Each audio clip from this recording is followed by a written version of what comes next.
등기 청구 소송의 이해. 등기 종류. 주로 우리가 이제 많이 말씀하시는 게 소유권 보존 등기, 그리고 소유권 이전 등기가 이제 가장 대표적이죠.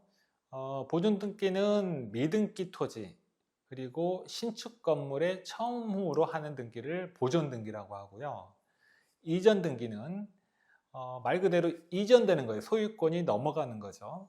매매, 증여, 상속 등 각종 원인으로 등기부상 소유자가 변경되는 등기입니다. 아까 말씀드린 것처럼 양 당사자가 매매 계약을 체결하고 잔금을 다 줬다 하더라도 등기가 되지 않으면 매수인은 그 권리를 행사할 수가 없어요. 제3자한테 처분할 수도 없습니다.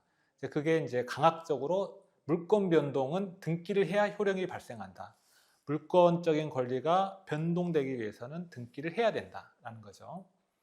상속에 의한 소유권 이전 등기. 실제로 많은데요. 그 피상속인의 사망으로 상속인이 상속 개시 시에 부동산 소유자의 지위를 승계합니다. 피상속인이 사망하면 상속은 저절로 일어나는 건데요. 아까도 말씀드렸다시피 이걸 다시 제3자에게 처분하거나 저당권을 설정하거나 그러려면 등기를 해야 돼요. 상속에 의한 소유권 이전 등기를 하기 위해서는 상속재산분할협의서, 만약에 임의로 상속인들 사이에서 이제 협의가 잘 되면 분할협의서를 각각 작성해서 제출하시면 되고, 만약에 분할 협의가 안 됐다, 그럼 이제 상속재산분할심판, 그 다음에 또는 조정조서 같은 게 작성이 되거든요. 그런 정본 등본을 첨부를 해서 일방이 이제 신청하실 수도 있죠. 또는 돌아가신 분께서 돌아가시기 전에 유언서를 남겨서 이 땅은 누구에게 주겠다, 또는 이 아파트는 누구에게 주겠다라고 유언서를 작성하실 수도 있어요.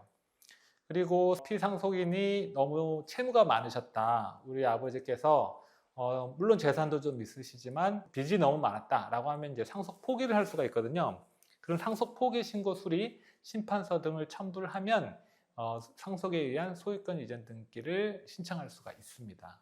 그리고 각종 등기 청구 소송, 소유권에 기한 소유권 이전 등기 말소 청구 소송. 이거는 뭐냐면은 제가 소유권을 갖고 있는데 다른 사람에게 이전 등기가 이미 넘어갔다는 거예요. 그럴 때 소유권자는 타인 명의 소유권 이전 등기가 원인 무효, 그럼 무효다, 당신한테 간 등기는 무효다, 말소해달라라고 청구를 할 수 있습니다. 법원에 청구를 하고 그 판결문을 첨부해서 말소를 하는 거예요, 등기를. 그 요건 사실, 그 요건 사실이라고 하는 것은 저희 이제 법조인들이 어떤 법에 규정되어 있는, 특히 이제 사법상에 규정되어 있는 요건에 해당되는 것을 주장 입증을 해야 된다는 거예요. 그 요건 사실을 주장 입증하면 법에서 규정하고 있는 효력이 발생합니다. 그 권리를 행사할 수 있다는 거예요.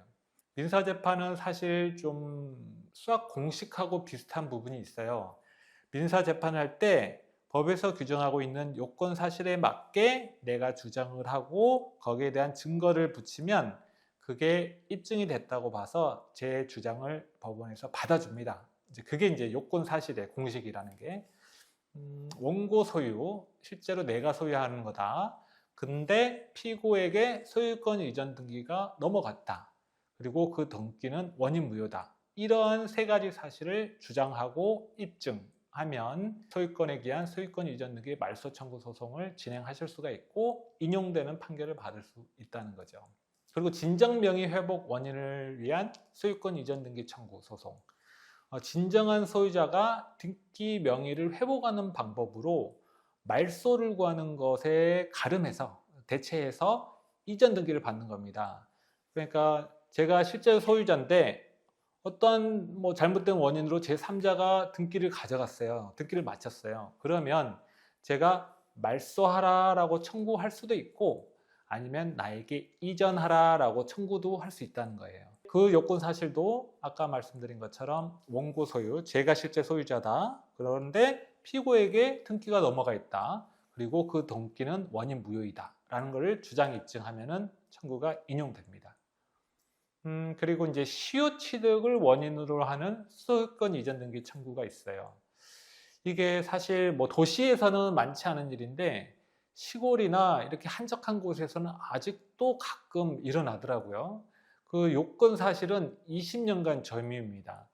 20년간 점유하고 있는 땅에 대해서는 그 소유자가 실제로 누구이든 간에 시효 취득을 원인으로 소유권 이전 등기 청구 소송을 할 수가 있고 제 땅으로 만들 수 있다는 거예요. 조금 저는 민법 공부할 때 조금 이 내용을 보고 이렇게 법에서 규정해도 되나? 남의 땅인데 제가 20년간 거기에서 계속 내 땅처럼 행세를 하면은 소유자가 바뀔 수 있다는 거예요. 그런데 이제 이거는 제가 나중에 이해해 보니까 실제 사실관계가 계속 유지가 되면 그 관계를 보호해 줘야 된다라는 법의 이념에 따라서 인정해 주는 겁니다. 그러니까 아무리 소유자 하더라도 한 번씩 그 땅도 찾아봐야 되고 누군가가 와가지고 주인 행사를 하고 있지 않은가 한 번씩 확인을 해봐야 된다는 거예요. 그리고 20년간 점유와 관련해서 점유 계속은 추정이 됩니다. 이때부터 이때까지 계속 점유하고 있다는 사실은 추정이 돼요. 그러니까 반증으로 깨야 돼요, 상대방이. 그리고 점유 주장도 항변사항으로서 피고가 주장 입증해야 됩니다. 좀 어려운 얘기지만 점유가 중단됐다. 이 사람이 거기에서 주인 행사를 하면서 지냈는데 알고 보니까 뭐 잠깐 어디 다른 데 가서 살고 있더라. 이런 것들은 피고가 주장 입증해야지 원고의 청구를 기각시킬 수 있다. 원고의 소유권 이전 등기 청구를 배척하게 할 수 있다. 이겁니다. 그리고 근저당권 설정 등기 말소 청구도 있어요. 근저당은 사실 이렇게 건물을 사거나 아파트를 사거나 할 때 많이들 하시죠. 대출을 받아야 되니까요. 그런 게 이제 근저당권 설정 계약을 하죠. 그럼 설정 계약이 있을 경우에는 피담보 채무가 확정 소멸하면 말소하기로 한 합의가 있다라고 봐서 인정합니다.